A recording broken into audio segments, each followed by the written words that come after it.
Ahoj a vítaj na mojom YouTubeovom kanáli Mystery Channel. Dnes sa pozrieme na konšpiráciu o blackoute, na to, či reálne hrozí a čo sa stane, ak naozaj príde. Poďme na to. Keď dnes otvoríš stránku, tvoje dáta nejdú do cloudu. To je len názov.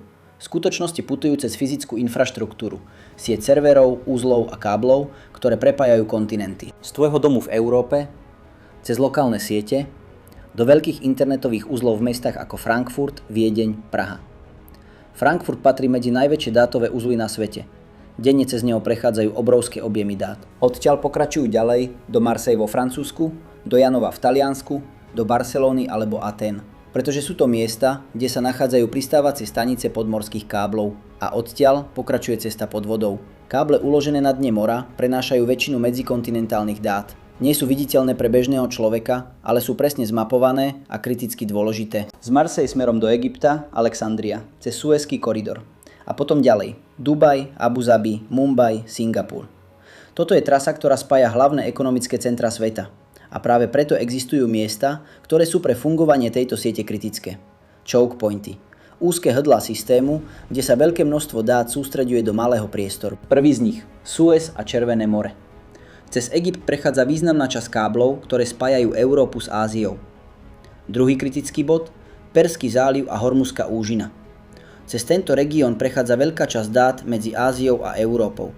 Vedú tadiaľ káble ako AAE1, Falcon, EIG alebo CMV. Tieto káble sú síce chránené, ale stále ide o fyzickú infraštruktúru.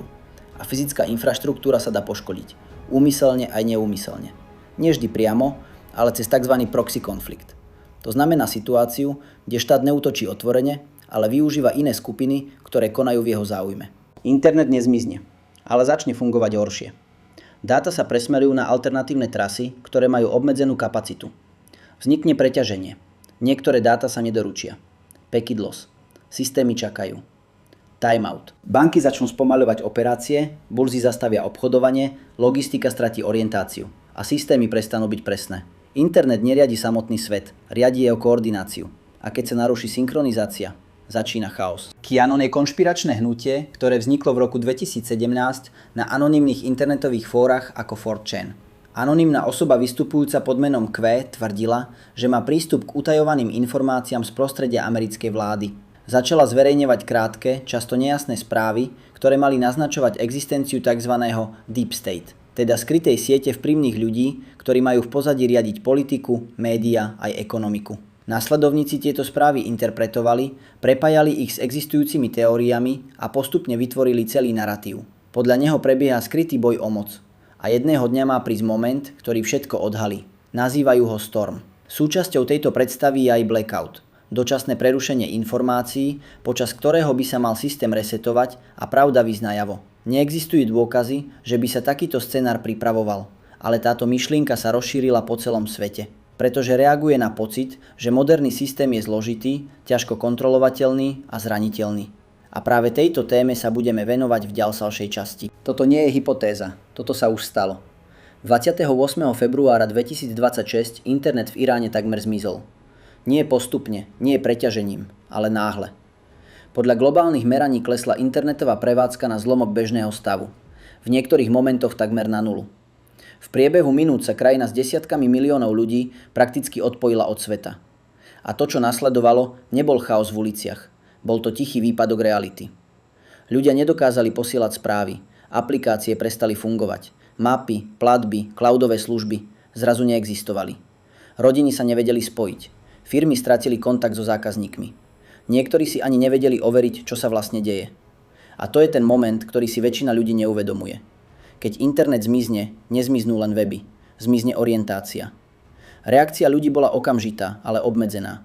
Niektorí sa snažili obísť blokovanie cez VPN. Iní prešli na offline komunikáciu. Telefonické siete boli preťažené. V mestách sa šírili informácie ústne, ako pred digitálnou dobou. Ale veľká časť krajiny ostala v informačnom vákuu. Bez kontextu, bez istoty, bez spojenia. Dôvody? Oficiálne neboli úplne vysvetlené, ale v tom čase región čelil napätiu, kybernetickým operáciám a zásahom do infraštruktúry. Niektoré zdroje hovoria o úmyselnom obmedzení, iné o kombinácii technických a geopolitických faktorov. Jedno je isté. Internet nepadol náhodou. Bol narušený. A teraz časový faktor. Výpadok netrval minúty, ani hodinu. V niektorých oblastiach trval celé hodiny. Obnova bola postupná. Najskôr sa vracali základné služby, potom medzinárodné spojenia.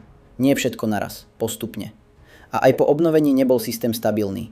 Výpadky pokračovali. Oneskorenia pretrvávali. Niektoré služby fungovali len čiastočne. A to je presne ten stav, o ktorom hovoríme.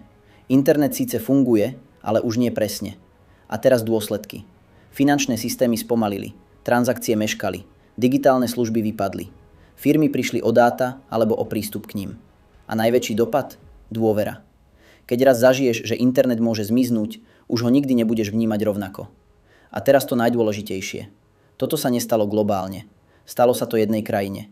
Ale infraštruktúra, ktorú sme si ukázali, je prepojená a závislá od konkrétnych bodov. Takže otázka už nie je, či je blackout možný. Otázka je, koľko bodov stačí, aby sa to zopakovalo inde a vo väčšom rozsahu. Aby sme pochopili, prečo internet padá, musíme pochopiť jednu vec. Routing. Routing je spôsob, akým internet rozhoduje, kadiaľ pôjdu tvoje dáta. Keď otvoríš stránku, tvoje dáta nejdú jednou cestou. Rozdelia sa na malé časti. A každá z nich hľada svoju vlastnú trasu. Cez mesta, cez krajiny, cez kontinenty. Na každom kroku router rozhoduje, kam ich pošle ďalej. Najrýchlejšie, najefektívnejšie. Ale tento systém funguje na dôvere. Siete si navzájom veria, že vedia správnu cestu. A keď sa táto dôvera naruší, internet nezmizne, ale stratí smer. Dáta začnú blúdiť, strácať sa, meškať. A presne toto sa už stalo.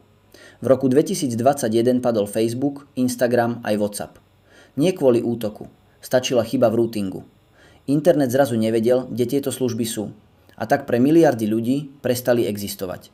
Ale to nie je jediný prípad. V roku 2011 Egypt odpojil svoju krajinu od internetu. Viac než 90% konektivity zmizlo v priebehu hodín. Nie kvôli technike, ale rozhodnutím. A dnes vidíme ešte komplexnejšie scenáre. Kombináciu vojenských operácií, kybernetických útokov a zásahov do infraštruktúry. Routing sa naruší, cesty zmiznú a dáta si nemajú kadiaľ nájsť cestu. A to je ten moment, kedy internet nepadne naraz, ale začne sa rozpadávať. Nie výbuchom, ale chybami. Oneskoreniami, stratou presnosti. A presne to je to, čo z neho robí tak krehký systém. A teraz otázka. Dá sa na to pripraviť? Na globálny výpadok internetu? Odpoveď je čiastočne. Pretože nejde o to, či internet zmizne úplne, ale o to, že prestane fungovať spoľahlivo. A práve na to sa dá pripraviť. Základ je jednoduchý. Mať veci, ktoré nevyžadujú pripojenie. Offline mapy.